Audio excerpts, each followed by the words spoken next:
Coming up on today's show, Robert Brooks Cohen is a bisexual, bicoastal writer and content creator living between Los Angeles and New York City. He spent 7 seasons writing and producing for Law & Order SVU, among other shows. He is the creator and host of Two Bi Guys, a podcast about fluid sexuality, masculinity, and the gender spectrum, and the creator of his first book, Bisexual Married Men, Stories of Relationships, Acceptance, and Authenticity, which was published by Routledge in November 2023. Welcome to Loving Without Boundaries, where we hear inspiring stories, share actionable advice, and talk about the challenges and the joys of ethical non-monogamy and polyamory. I'm your host, Kitty Shambliss. Coming up after the break, my conversation with Robert Brooks Cohen. Are you bored with dick pics? Do random hookups and empty chats kill your vibe? Tired of being catfished or wasting time with messages from faceless profiles? Then you need to get Monogamish, a new dating app designed for singles and couples of all genders and sexualities looking for dates, mates, and everything in between. Access exclusive matchmaking events, workshops with dating and sexuality gurus, and exclusive offers so hot you'll just have to see for yourself. Download Monogamish for free from Google Play or the Apple App Store. Monogamish. Explore fluid relationships. Welcome back to Loving Without Boundaries, where I am really excited to be here with Robert Brooks Cohen, who is the author of Bisexual Married Men, Stories of Relationships, Acceptance, and Authenticity.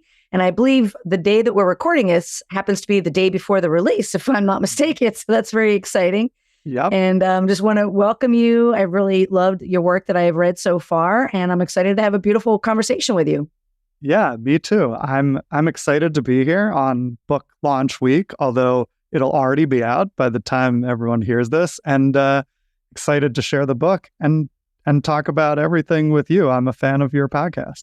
Thank you very much. I love doing this work too, and I know you also have a podcast, so we're in good company. We know the type of impact that can make. So, yeah. So I'd love it if you would just maybe tell us a little bit about yourself in your own words. I've already read the bio, but anything you'd just like to share briefly to get to know you a little bit better? Sure. So I'm a bicoastal, bisexual, cis man, white Jewish guy. I'm a writer and content creator. I have mostly worked in television for my career. I spent 7 seasons writing for Law & Order SVU. And then around the time I left there, I created this podcast called Two Bi Guys. I was just coming out as bisexual. My friend Alex and I started this podcast. He had identified as gay. I had identified as straight. And we met at a bi discussion group. And then the podcast has been going on for 4, almost 5 years. And out of that came the book that I wrote. And we'll talk about that later. But so yeah, Now, in addition to TV stuff, I'm doing podcasting. I wrote a book, and I'm following in your footsteps. I'm going to be offering life coaching soon, too. Oh, that's amazing. Yeah. Well, congratulations on all that. And thank you for all the good work that you're putting out there to help normalize these conversations, help people release shame that they may feel around that. And I really loved how your writing style when I was reading your book, getting ready for this interview. So I'm poly also. I forgot to put that in the identifiers, but since that's what we'll be talking about a lot, I do identify as poly, and I'm part of some poly groups in LA, and have been exploring that since coming out as bi also.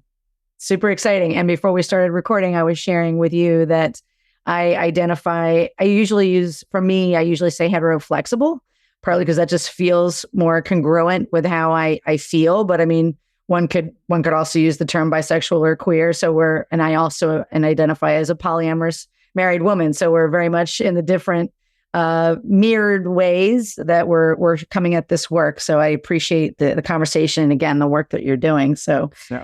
So I love starting out just asking what I call your light bulb moment. And there might be, of course, a series of light bulb moments of when you realize that in some way, shape, or form, you might be coloring outside of the lines of heteronormative monogamy. And that's a special question, really important one, I think, for people like yourself and me. And I've rarely heard the same answer to this twice. So it's always an interesting question to ask. Interesting. Yeah. Mhm. So, I mean, looking back, I think I always thought about relationships differently. And I think I always thought about non-monogamy, and it made a lot of sense to me, but I kept that very buried and hidden, and I didn't maybe even realize it myself fully. Like, looking back, I can see it, but I still was very much trying to conform to heteronormative monogamous relationship, and that was what I saw as the future. And that just caused a lot of conflict in me of how am I going to get there if I don't really fully believe it fits me. So, and I didn't have the words for any of this at the time. So I was just kind of confused. And what happened was I didn't have many long relationships with women. As it got to the deeper point where monogamy would be expected, I would withdraw from those relationships. And I didn't exactly know why. And honestly, the light bulb moment had more to do with bisexuality than polyamory. And then it sort of transferred. So the light bulb moment was the same thing was going on with my feelings about gender and my attractions toward men. I had identified as straight for many years. I had dated many women. Many of them were great relationships, even if they only lasted 6 months. But I had all these feelings that I was also burying about men and exploring sexuality with men. And finally, at age 29, I thought, I don't want to turn 30 without exploring this. And so I did. And I had one experience and then more. And my light bulb moment was oh, this feels the same to me. I imagined this as something totally different, categorically different, that would change my life and change my identity and change who I was. And actually, it doesn't feel that way now that I'm doing it. It feels, each person you're with is different in different ways. But overall, I just was shocked how similar it felt to be with a man versus a woman. And as I started to realize that and then fit that in with the heteronormative binary world of sexuality that I thought I knew, I realized everything I've been told is kind of bullshit, at least for me. It doesn't fit for me. And I am having this different experience that I really believe in and know is true for me. And so once I realized that, pretty quickly, I applied that to monogamy. And I started to realize, oh, all the thoughts I've had about monogamy and expectations I've had for myself, maybe that's bullshit too. Maybe I can write my own story in that sector also. And so very soon after I came out as bi, I also started thinking of myself as poly or non-monogamous, or at least wanting to explore that. And it wasn't long before I started publicly identifying that way too, and sort of exploring both at the same time. That's pretty fascinating. And I'm really curious when, and you're married, so where did, on the time continuum, when did marriage happen along that history? I came out as bi in 2017, early 2018. I was exploring a lot, but not many serious relationships. And then I met my wife in the summer of 2018. And so by then I was pretty comfortable with both the bi identity and the poly identity. I told her about both up front. I think she was into that. And at the time, and my wife is also trans, and at the time had not transitioned. So when we met, she was presenting and identifying as a man. And I actually think my bi identity helped her sort of made her comfortable with me, and or maybe even interested in me, because she had only dated gay men, but I think had feelings that she didn't fully understand yet about wanting to date straight men and be a woman. And so our relationship sort of allowed her to explore that without the fear of me not liking that gender identity. So we dated for a few years, and we were non-monogamous at first. We actually tried monogamy just to sort of as an experiment for a few months, and some nice things came out of that that I was surprised by, because I was pretty like anti-monogamy at that point. But I was like, okay, I really like you. Let's do it. We did it for a few months. I liked it. We really bonded in a different way. But then I was like, no. I want to go back to non-monogamy and stay together. Then the pandemic happened, and we were monogamous again for about a year. Oh wow, yeah. Because it was too hard to figure out how to do that. And then when we got vaccinated, we opened things up again. So we've gone back and forth, and we got married in summer of 2021, sort of like in the middle of all of that. That's fascinating. We've gone, our polyamory has been fluid throughout our relationship, just like my sexuality. That's really, really fascinating. Thank you for just, very vulnerably and authentically sharing all of that, because I really do believe this is what I love about doing a podcast, is just having like a normal, natural conversation that other people get to listen to. And again, just kind of normalize the conversation. So I'll share you a little bit of mine, because I think it's interesting to kind of see where they line up and maybe where they don't, because my timeline is a little bit different. But for me, I joke around that I'm a recovering Catholic. So I had to release all the guilt and shame, this from the sex negativity and everything that I was taught about, that certain types of people were going to go right to hell, all those things that they teach you, right?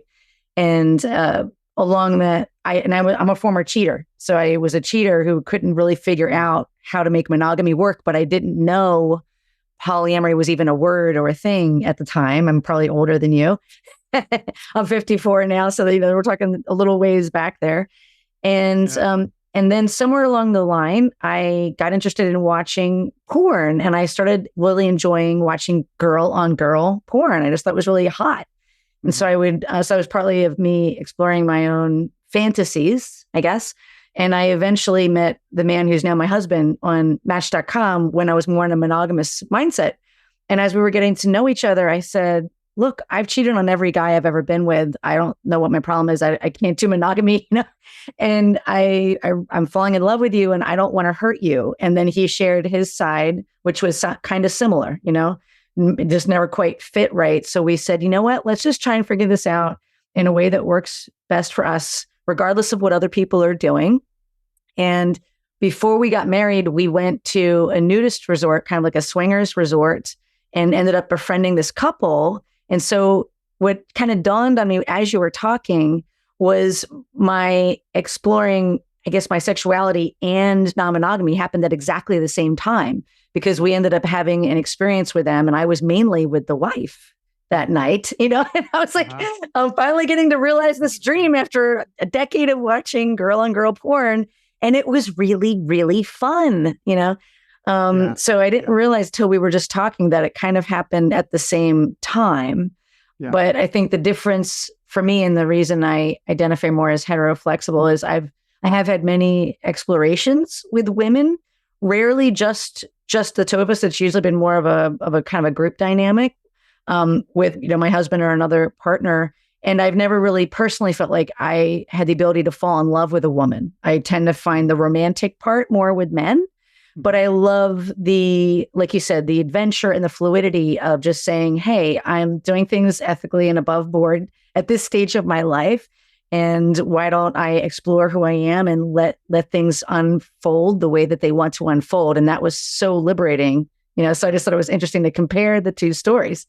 Totally. Okay. I thought of three things as you're saying that, if you don't mind. No, please go ahead. So one is like, I think it makes total sense that you explored both of those things at the same time. And I know so many people who have had that experience. Maybe they don't even realize it in the moment, but it's because these things are so ingrained in us, these binaries and these expectations and societal norms.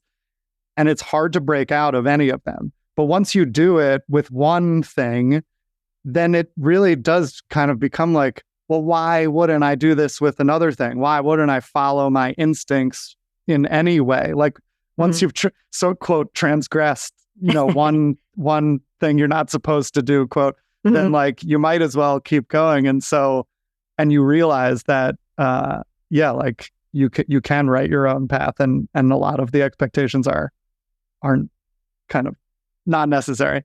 Another thing is that the porn is like a huge thing I talk about on my podcast with so many people who have explored their sexuality. It very frequently starts with porn because that's like the safe way to explore. It doesn't necessarily mean you've changed your identity yet in people's minds. And so I was looking at gay porn in my 20s, like mid to late 20s, and just thought, I didn't think anything of it, or I downplayed it, or I thought like, this is just a fantasy. I don't really want to do it. But I did really want to explore it. And when I tried it, it was so fun. Like you said, it was just so exciting and fun. And my, I didn't explode like I thought I would. And then, now I forget the last thing I was going to say. That's funny. Maybe it'll come back to you. Yeah. Okay. But those two, it makes a lot of sense. Yeah. And another thing too, over the course of my life, it was in terms of sexuality too, and how it overlaps with consensual non-monogamy is really fascinating. And I've never actually had a conversation exactly like this, so I appreciate it. First, there was the exploring the girl on girl porn. Then there was okay, now we're kind of in this kind of swinger lifestyle place, exploring that. And I got to have those experiences with other women. And then eventually I started to date other men, of course, with my husband's consent, because we eventually did get married and we wrote our own vows, leaving out the and forsake all others piece, just more the, love each other till our dying days and all of that. And in this stage of my life, I actually, it's kind of funny. Now I actually enjoy watching guy on guy porn, which is interesting because I identify as a cisgendered woman, but it just kind of turns me on to watch it. And what's kind of weird with that is when I would watch girl on girl porn, my partners would think that was hot, but now that I want to watch guy on guy porn, I don't really have anybody that like wants to watch it with me. Well, I think that's hot. I mean, I would enjoy that. That's funny. That makes sense. And that reminded me of the third thing, which is that I think there's like a misconception by many people in the world that like bisexuality is 50-50 based, you're equally attracted to genders, you're romantically and sexually attracted to both genders. And actually what I've found through my podcast and this book and in my life experience is that what you just described about yourself is actually the most common form of sexual fluidity, which is that people are more hetero-romantic, but maybe bisexual, and that they have sexual interests across the gender spectrum, but that they tend to fall in love or be in relationships with a different gender than their own. So that's, when you look at the charts and the statistics of where people identify on the Kinsey scale, most bi people are a 1 on the Kinsey scale. Most.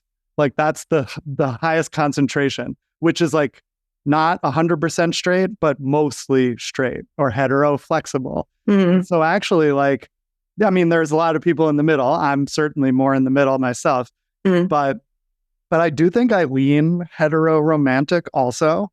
Maybe not a 1, maybe like a 2. And I just think, that's like, people don't always realize that, like how common that is, but it's one of the most common experiences in the queer community. That's fascinating. Yeah. Well, thank you for sharing everything that you've said so far. So I guess another question I have is, what were maybe some of the early challenges that you may have experienced, whether it was, I don't want to put words in your mouth, like some of the challenges of either when you identified as either bisexual or eventually as desiring some form of consensual non-monogamy? The bi stuff, like coming out, was really liberating and wonderful personally. I didn't receive much backlash, and what little I did was clarifying of like who I want in my life and who I don't. I think, actually coming out as poly was actually the tougher one, that people didn't just say, "Oh, that's great, congrats." Like they had more questions and more doubts, and like it was almost weird to me how that there was more stigma attached to that than coming out as bi. And so I often like don't even come out as poly unless it's sort of necessary. So that's kind of interesting. But I think in terms of like actual dating, the hardest thing is dating cis women as a bi poly person. I think both of those identities can be off-putting, especially to straight cis women who can certainly be with bi men and certainly be with bi poly men, but the number of straight cis women who are open to that is, unfortunately, at the moment, it seems pretty low based on my personal experience. And not that it's zero. I've definitely continued dating and found people, and I now think about that as a good filter, because that it's forcing me to connect with the people who are actually, good for me and would fit with me, and who we share similar worldviews and therefore can connect more. But just in terms of the effort it takes to date and find people open to that, that's been the biggest struggle. And sometimes it's the bi thing, and sometimes it's the poly. Some women are like cool with being bi, and then I say non-monogamous, and they're like, "Oh, bi, disappear." So for one reason or another, that's been tough. Mm-hmm. That's interesting. Yeah, and I appreciate you sharing that anecdotally too, because I'm thinking about it from the sample of one of me, in the sense that I live with my two partners. They're both heterosexual polyamorous men who have other partners, and I don't recall ever in my poly life, I haven't had a lot of partners per se, in terms of like a full on like dating. But yeah, I don't recall any being both bi and poly. Not that I have any actual issue with that, but even just anecdotally, that just partly hasn't happened. And it also might just be, I just haven't come across people who identified that way. But it's still interesting just in this conversation. And I guess one thing that's interesting too is the more time goes on, there's more dating apps and that are more open to different identities as well. So I think that's been very encouraging as well. Right. Field has been the place where I can actually find people who I really connect with and who are open to dating someone like me. But yeah, before Field, it was like much harder. And even on Field, it's not easy. Right. Yeah. My other partner that I have, we met on OkCupid, where I think at that time you could list non-monogamy. And then in the profile, he had listed, I'm interested in ethical polyamory, right? So I was like, ding, ding, ding, that could line up, But yeah, that was before, this was 8 years ago. So I think Field wasn't around yet. But I've heard lots of great things about Field, and there are a lot of other apps I know that people have used. So I'm encouraged by the more acceptance and the plethora of apps. Of course, partly how those apps work is you need enough people on there to be able to find somebody. Right. I was on Field at the very beginning. Oh, wow. I thought it was like this cool thing. And then just nobody was on it. But these days, it's actually quite popular and getting better and better. Mm-hmm. That's good to know. I'm glad to hear that. How about one fun question to ask is, what is maybe one thing that you wish, like if the today version of you could go back to the younger version of you and offer some advice? Does anything come to mind? Like one thing maybe you wish you'd known? I think that, something I just wish I'd sort of understood and internalized is that the image I had of my marriage and family and white picket fence, like I was very attached to that. And I was afraid of so many things that I thought would prevent me from getting there. And in some ways, coming out as bi and poly has changed that trajectory. And I may not have, that vision, come true.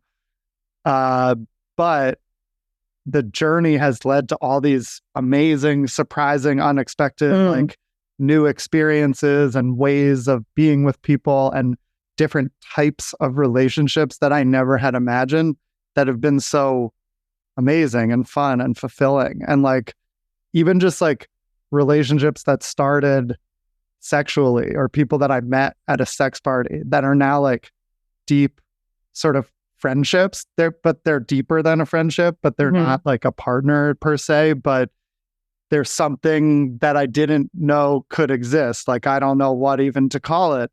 And yet they're very special relationships to me and fun and interesting. And I learn about myself by being with those people, and like just the openness of and the possibilities that coming out brought have been so worth it.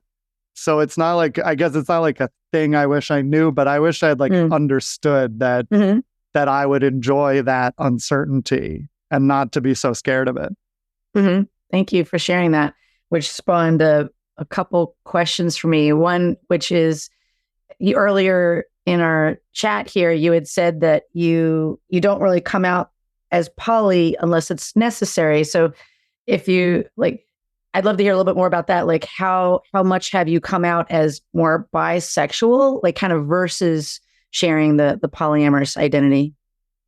I mean, on my podcast and in my book, like, I'm very open about both. So like in my sort of public persona, I don't hide anything. I talk about all of this stuff. And so it's all out there. I guess it's like more in conversation with people I meet, or, when I'm not in a public facing position, like, you kind of have to decide each time, like, is it important to say something or not? At the beginning, when I was coming out as bi, I wanted to say it to everyone. I wanted everyone to know. I wanted to normalize it. I wanted to like feel free. And I liked subverting the expectation and telling people.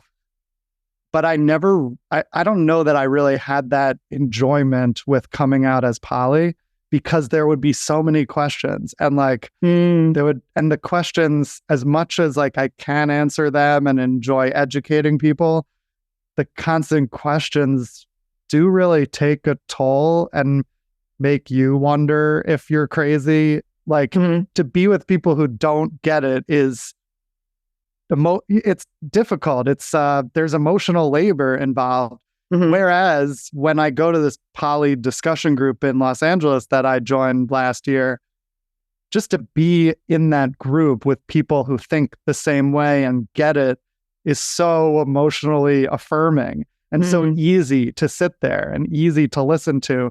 And I don't ever doubt myself. In fact, I am validated in all these beliefs, even when there's a struggle. So like, I think with polyamory, if it really does come up in a conversation, I don't shy away from saying it. But I often just don't bring it up if it's not a topic. Even if we're talking about bisexuality sometimes, or my marriage, like if other relationships or, non-monogamy doesn't specifically come up, I sometimes don't bring it up. Yeah, that's interesting. I'd love to just expand on that a little bit, in that I love the work that I do, because it is really about being both poly affirming and validating, but also for sexuality. I work with a lot of people who are all along the spectrum, including transgender folks and bisexual folks and all that. And one of my earlier clients, she actually was gay, and she shared with me how challenging it was to come out as gay and how much effort that had taken. And so some of her struggle was, gosh, I got to come out again now as polyamorous. Like, that seems so hard, and I could really identify with that, Yeah. And the other thing that came up was, one of my partners, he doesn't go out of his way to talk about his polyamorous lifestyle and nature, but he just doesn't hide it either. So he'll just talk about his wife, and he'll talk about me as his nesting partner, and he'll usually see a few raised eyebrows. Yeah. He works in the government, And sometimes people ask questions and sometimes they don't. And he can even feel their judgment sometimes, but he's just like, hey, if you want to ask me questions, ask me after work, Yeah. Right. But I like that approach, I thought, Actually, that's pretty much in line with how I talk about it too. Like I don't always say like I'm poly, but I will often say like I'm dating a married woman right now, and so I'll tell my friends like I went on this date and I've talked about her and what we're doing, and sometimes people don't ask anything. They know I'm married. They know I'm dating this person. They just accept it. Sometimes people are like, "You're dating a married woman? What? Like how? What?" And I'm like, "Yeah, we're both poly. Like we're both dating. We both are married, and we're both dating other people, and our partner, our spouses are dating other people too." Right. And I love seeing their eyes go wide at that. Yeah, I like it. I like subverting the expectation. I think thinking back to the earlier days, there was this fear of too much questioning. But I think actually, as we're talking, I'm realizing lately I'm pretty open about it. Well, I think that's wonderful because again, it just helps other people who maybe are not like wondering if there's something wrong with them and things along those lines. So I really appreciate that. Two more questions, and I'd love to start talking about your book a little bit. Cool. One is, I just lost it. It'll come back to me. But one of them, I got it. When I first started my Living Without Boundaries blog, I remember it was a question early on that I thought was interesting. And I remember being slightly offended when they asked it, but I thought it's a valid question. So I'll ask you for the folks who are here. They asked me on the blog, if you want to date other people, then why get married? And I know what my answer is, but I'd love to ask you. That's a funny question because it's like, I can think of 1,000 reasons to get married and also want to keep dating. Like I almost don't even know how to answer it because to me, the question I would ask in response is like, why do you see marriage and dating as a one person inextricably linked like thing that's just between one person? Like it's sort of like just asking like, why don't you want to be monogamous either? I mean, my partner and I got married in many ways for like legal and protection reasons. Like we didn't want to be separated unless we decided to be separated. And my wife is from China and couldn't stay here much longer. And we were afraid we would be split up for legal reasons if we didn't get married. And I love her and we wanted to protect each other and we wanted to get on each other's health insurance and we live together and we do most of the things that sort of quote traditional married couples do. And there are like so many benefits to being married that we wanted. And yet we just didn't want to adhere to the societal norm of married people can't date anyone else. Like we both want to date other people still. And we enjoy doing that and enjoy making connections wherever they lead. We're not necessarily trying to replace each other or find, a new primary partner. But we're open to sort of whatever happens. And to me, being open to that stuff makes our marriage stronger because our marriage doesn't have to be everything and doesn't have to be this perfect thing that we're taught in fairy tales and storybooks. Like it can be more real and we can be authentic with each other about our needs and interests, and we can not feel the pressure to be everything for each other. And to me, the pressure to conform and the pressure to be everything and fit all these boxes, that it takes a toll on me and also on a relationship. That's what was happening in my 20s before I came out as any of this, was like I couldn't really deepen those relationships and I couldn't fully be myself. And therefore I couldn't really be in an intimate partnership with anyone until I like was able to express myself within that partnership. So Mm-hmm. to me, being poly deepens my marriage. Mm-hmm. That's So, awesome. Yeah. Yeah, no, great answer. And I'm in alignment with almost everything that you said there. From that society rewards in a lot of ways, the legal system, it rewards a lot of ways people that get married, and everything else that you said too about feeling fully expressed. My husband is the only person who I ever even fully considered truly marrying, because we were able to allow each other to be who we were, So I totally align with that. Yeah, exactly. Right. Yeah, I don't know if we would have gotten married if marriage came with monogamy. Mm-hmm. I think I would have been like, no. Yeah, that's too much. Mm-hmm. Like it gave us the space and permission to still be ourselves and also be married. Yeah, and I also just joke around. I mean, ever since I was a little girl, I grew up with a monogamous mindset because that's what I was taught. But, I just kind of wanted to be married. I wanted to have a life partner. I wanted to have the party. And, but for genuinely, not just to have the party, but, to create that space was really beautiful. So, but I loved your answer too. And before we talk about your book, my last question is, you mentioned like the white picket fence and that kind of vision. I had that vision too when I was a little girl. So for you, for my husband and I, we found out we were infertile, and then we decided that we weren't going to adopt. So I view polyamory as a different way to build families. So I'm curious where you're at on that trajectory. It's funny you went there, because when I was thinking white picket fence I didn't say it, but a big thing I'm thinking about is having kids.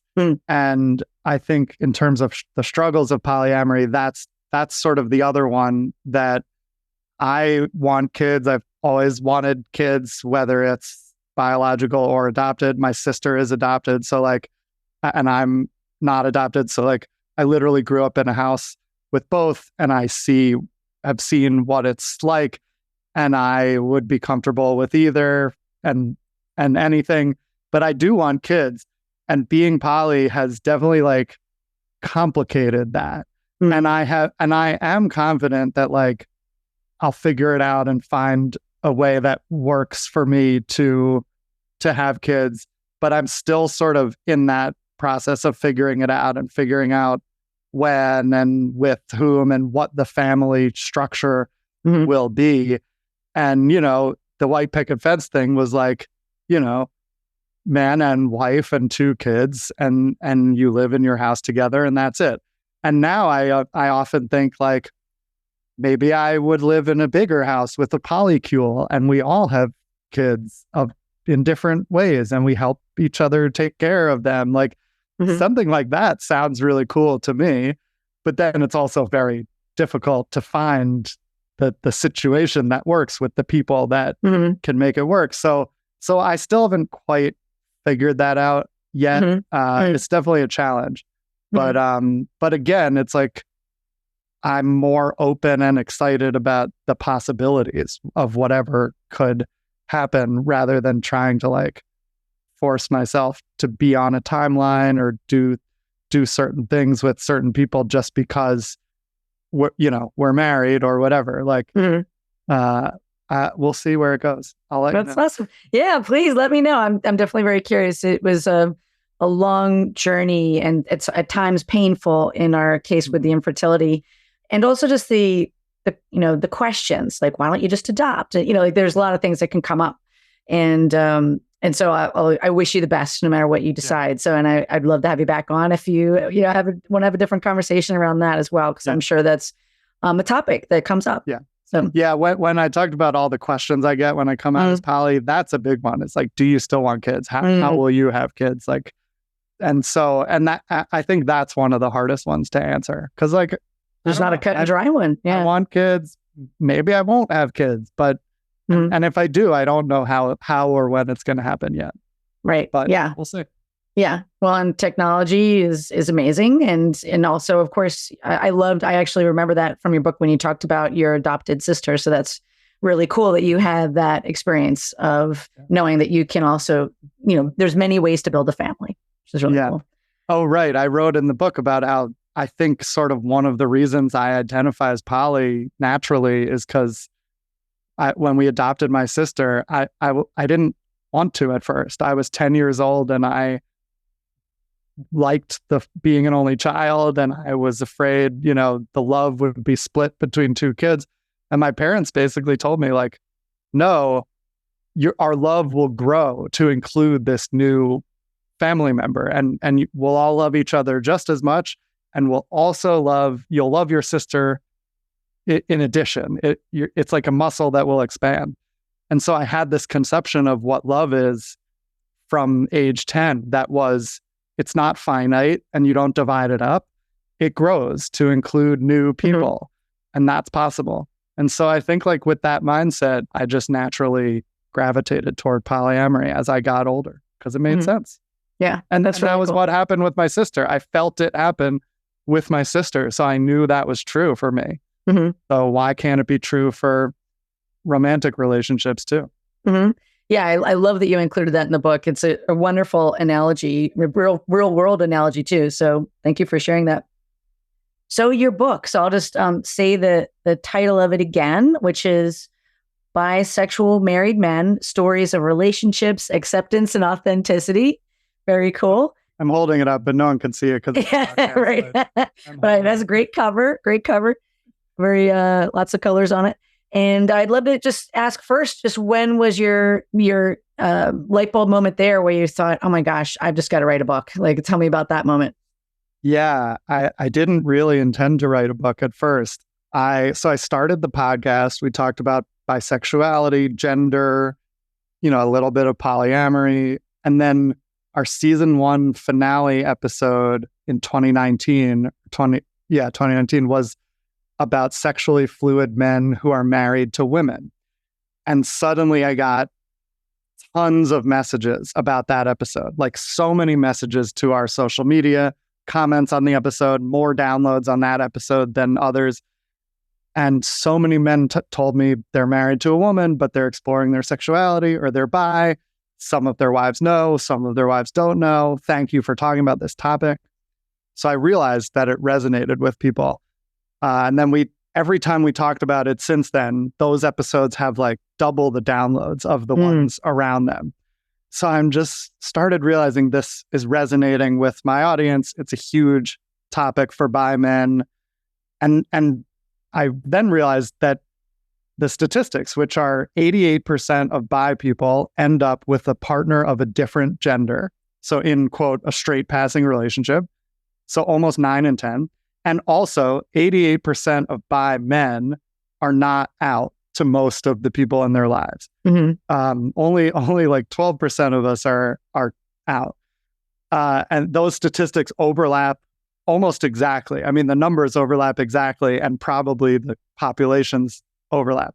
So even though bi people make up over 50% of the queer community, most bi men are married to women and not out in a straight passing relationship, and it's totally invisible. Nobody knows who else is in that category.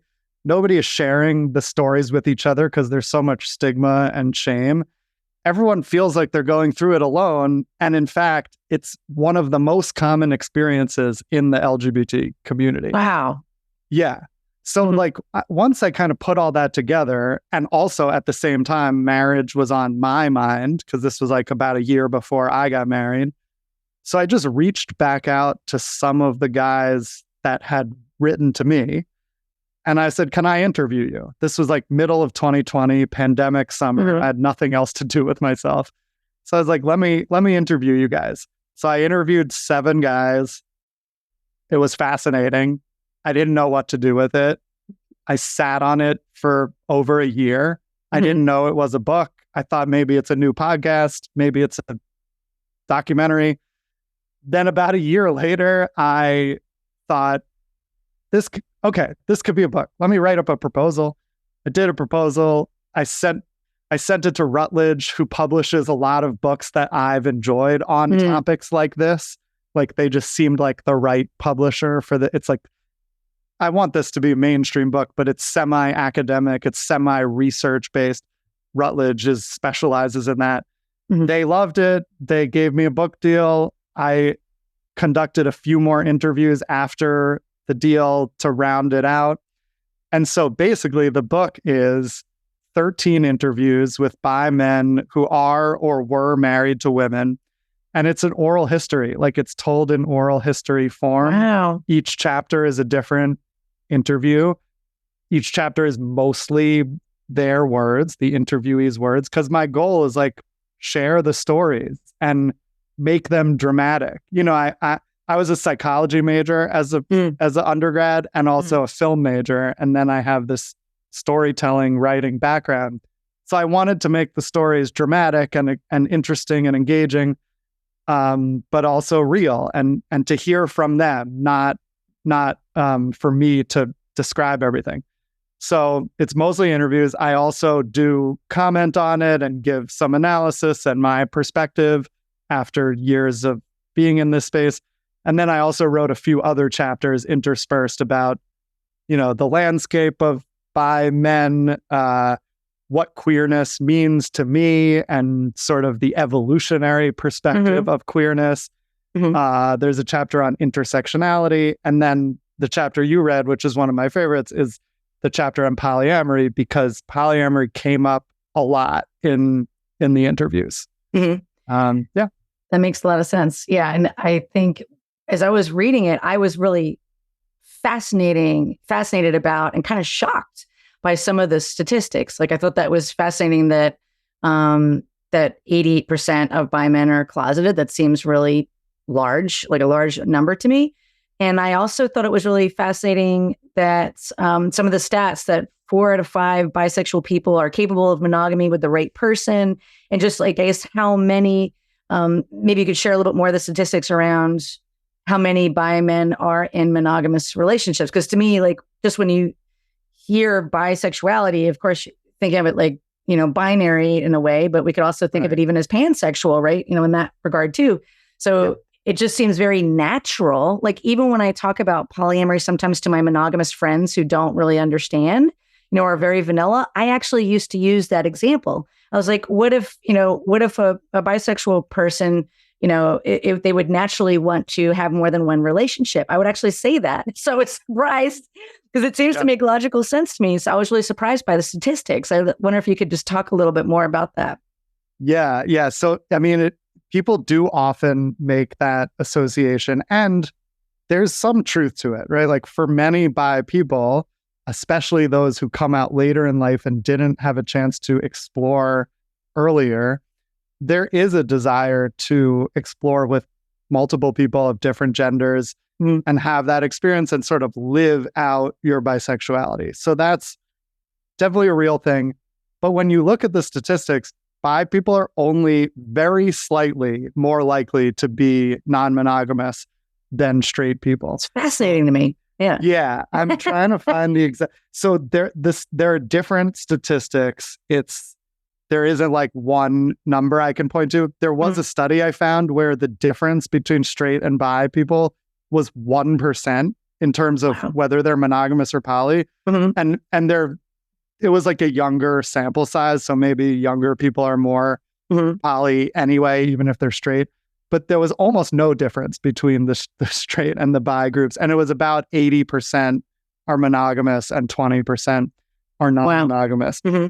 But then even, I can't seem to find it now, but even in like where the studies where there's a discrepancy, at the most, it's 10% more. So like at the most, it would be like 90% of straight people are monogamous, 80% of bi people are monogamous. Like, it's around 80, like that are still monogamous. So it's still like the vast majority. And maybe that's changing as attitudes are changing among younger people, but it still correlates. Okay, however, though, the assumption that you just talked about making happens constantly, like especially for people approaching this stuff for the first time, especially wives. If their husband comes out as bi, the wife may not know much about any of this stuff. And so it's an extremely common assumption. So what I did find in doing the book was that almost every single couple where the guy came out as bi to his wife, they ended up talking about non-monogamy whatever they decided, they had that discussion, sometimes an extended discussion, because sometimes the husband wants to explore and brings it up, but actually more often the wife would assume that or be worried about that or just like think that's part of it, and she would bring it up more often than the husband. And it was interesting for some of the couples, the guys were bi, but they wanted to remain monogamous and remain married. They just wanted to be open about their sexuality. And that took a lot of convincing for them to convince their wives, like, no, I don't need to have sex with other people. I'm in this marriage monogamously, but I just want you to know I'm bi.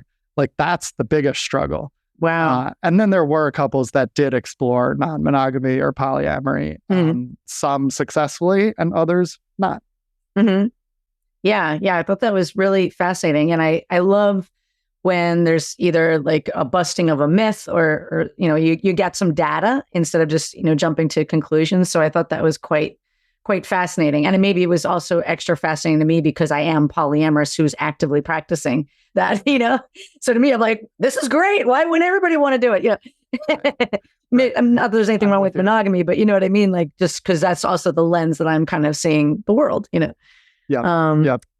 So I loved this section. I wonder if you can I don't want to, give away too much of your book, but anything you'd like to share about this section where you have about advice for couples negotiating non-monogamy. And of course, this is in your book where you are speaking partly from the bisexual male perspective, but I think that either way, some of what you share there, I think will be really helpful for our listeners who are all across the spectrum, the various spectrums. Let me look at what I wrote, because I wrote it like a year ago. What did I say? I have so much advice I could give. Well, one of the first thing I'll say without looking at the book is like, my advice or anyone's advice, like, can be helpful, but also isn't necessarily, because all of this stuff about queerness and polyamory is about what works for you and with in each partnership that you have and what works for the other partner. And so like the most important thing is to be as open, authentic, vulnerable as you can, and to listen to your partner, to what they really are saying and really need. And the hard part is to not be afraid of what comes out of that. Because if you're afraid, then you won't fully express those needs or boundaries. And that will lead to resentment, which is, to me, worse for a relationship than, if you come to a decision that this isn't the best primary partnership for you. Like, that can be devastating and is so scary for people. But based on my interviews, that's a harder life to live with that, with these hidden thoughts and that resentment. That's harder than to be yourself and be out of that marriage and find, partners that are more authentic to you. So it's like, it is really hard, because sometimes people want to be in that relationship for the rest of their lives, and that's what they imagine. And sometimes that isn't going to work if you're not aligned on these things. But being open and honest, like, I don't know, that's the best way to go, in my opinion. Okay, I also wrote that it's good to separate sex from romance, love, and commitment, which is kind of what we were talking about earlier, which is that many people are mono-romantic. Like, they're only attached to one person romantically as a life partner. And again, that's actually the most common thing I've encountered in the poly. Maybe not. I mean, I've encountered a lot of things. I don't know if I'll say the most common, but it's extremely common in the poly community to have a primary partner and then to just have sex with other people. Then there's, that's more like non-monogamy than polyamory, I guess. But it's a very common among non-monogamous people that you have one real emotional connection, but many other sexual relationships. And if you can separate those things, it can help you feel more secure in that partnership. Okay, I also wrote that there are many forms of non-monogamy and polyamory, which like goes along with what I just said, which is like maybe you will land on full polyamory and many relationships and many loves, and but when people think of polyamory, they think of that kitchen table thing where or relationship anarchy or something. And while that can work for people, and that's great, if that's you, that isn't the only version of polyamory. Like you and whoever you're with can figure out what works for you and set whatever boundaries you need to make it work. It's not a one size fits all. It's like whatever you want it to be, and there are no rules. You just get to write it. Love it. I think those are the good biggest pieces of advice. There's a couple more in there, but yeah, no, I love those. Those are really powerful and strong. So I really appreciate that, and I love that you did have a whole chapter dedicated to this, because it just seems also just very natural. And as you said, it comes up. So I think it's great that you addressed it. Right. And even the couples that don't end up, remaining non-monogamous, the ones that land on monogamy, they benefit from having these conversations. Like monogamy as a default, I think I don't think monogamy is terrible. Like it works for most people in the world. Mm-hmm. But I think monogamy as a default is not ideal, because you're not fully buying into it. You're just doing it because that's what you're supposed to do. And so the couples that went through this process and had that deep discussion and were vulnerable and expressed all their feelings about it, they deepened their bond wherever they landed. Mm-hmm. And so I think those conversations are good to have, even if you want to be monogamous. I agree, because it takes a lot of courage and vulnerability. And of course, it takes a lot of courage and vulnerability to identify as anything outside of heteronormative monogamy. I'd love to read just a couple sentences, if I may, that I kind of pulled out that's related to what we're talking about. But one thing that you shared was when folks choose monogamy, they are more likely to be aware of the sacrifices it includes and the enhancements that non-monogamy may offer, and yet they still make that choice. So it is often more informed, authentic, and stable. So that really underscores what you were just saying there. And then another section, you said perhaps some bisexual people choose monogamy not necessarily because it's their most authentic preference, but because it's the best option currently in a society that still idealizes the monogamous love marriage and stigmatizes open relationships. So I thought they were both two powerful things just to share there. Yeah. I mean, it's tough to be a poly person. Like you still have to live in this world that stigmatizes it. And like everyone has to make their own calculus around that. Like depending on where you live or what community you're in, like it could really be a challenge. And so it's up to you. And the first quote I think is semi-related to Jessica Fern's book, Polysecure. Mm-hmm. I think like it came out of something she wrote, and I just love that book. I highly recommend it. It is a great book. It really influenced my thinking about all. Oh, that's awesome. Yeah, even in the one chapter I saw, there was a couple excerpts from it, and she's awesome. She's been on this podcast 2 or 3 times. She's amazing. Oh, she was on my podcast. Oh, that's so cool. Far, yeah. How poly of us. Well, this has just really been a delight. And before we start to wrap up, is there anything maybe I haven't asked you, or any kind of main thing you would like to leave everyone with, or way that you hope the book influences the world, anything like that? I think that I hope that we're at sort of a tipping point in society, because with both queerness, bisexuality, and polyamory, like these things have been around for a long time, but pretty hidden, pretty in the shadows. And like you can find this stuff, and there's way more in the last 5-10 years than when I grew up. I mean, your podcast, my podcast, like there's a lot of poly and queer podcasts these days. There's influencers, there's things happening. And yet I just still think we have such a long way to go. And there's certain things you can learn from statistics and from lectures and from books like Polysecure. But I also think, the reason I wrote this book is because knowing people in person, hearing their actual story, it humanizes this experience and it really allows you to understand it and maybe even apply it to your life in a very different way than, reading an article about what is bisexuality or what are the different forms of polyamory. And so I hope that this is like a tipping point of more people sharing their stories and more people being out about being bi or being poly.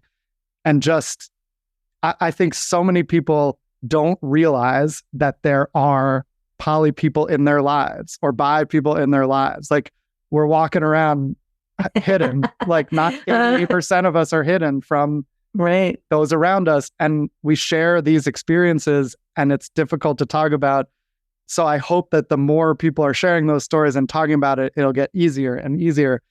And this wave is coming. Like, I think there's this wave coming, especially with younger generations where like the possibilities are more open and there are just fewer rules and fewer guidelines and stigmas, and people can live in the way that authentically fits them. And so that's why I wrote the book and did it in this oral history format. And that's, what I hope it will help influence in the world is just more people authentically sharing their stories. Yeah. Wow. Well, thank you so much for reaching out to me, for telling your story and writing the book. I mean, I know how difficult and challenging that can be. So it takes a lot of courage and effort as well. But yeah, I just really, really appreciate you and your voice in the community and being a beacon of hope and inspiration for other people and being one of the people that's out. So just really enjoyed the conversation here. And I just want to thank you for your time here today. Thank you so much. This has been really great. You asked great questions and we have so many things in common going through these things. Yeah. It's really fascinating. Yeah. I learn more about this stuff every day. That is so awesome. Well, really appreciate you. And where can everyone find you and your book and your work? So everything that I've talked about is on my website, which is robertbrookscohen.com. There's links to buy the book. There's all that. And then you can find Two Bi Guys wherever you listen to podcasts. Just search Two Bi Guys. We're also at Two Bi Guys on all social media platforms. And there are links in the bio there to the book, the podcast, the Patreon, everything. So you can find everything there. Yeah. That sounds great. Well, I wish you all the success that you can get. And I'm excited for you that we're talking on the eve of your book release. So just sending you lots of good energy. And I know it's going to be amazing. So thank you again for your time and your work. Yeah, thank you so much. It was great to be here. Thanks for tuning in to today's show. If you like what you heard, are struggling with some aspect of your relationships, and you're interested in seeing if you're a fit to work with me as your relationship coach, here's what I invite you to do next. Head over to lovingwithoutboundaries.com/apply. That's lovingwithoutboundaries.com/apply and book a call to speak with me. I'll get on the phone with you for about 45 minutes and we'll get you crystal clear on 3 things. Number 1, exactly what's not working well in your relationships right now. Number 2, ideally where you'd like to be and what might be getting in the way. And number 3, the exact strategy to get you there, helping to close that gap. Remember, creating healthy, open relationships does not typically happen by itself. Many often need expert guidance to make it happen. We've helped clients all over the world to feel safe, happy, and secure in open relationships, while not losing their mind or their cherished partners. To see if we can help you do the same, head over to lovingwithoutboundaries.com/apply. I'm Kitty Chambliss, and let's talk soon.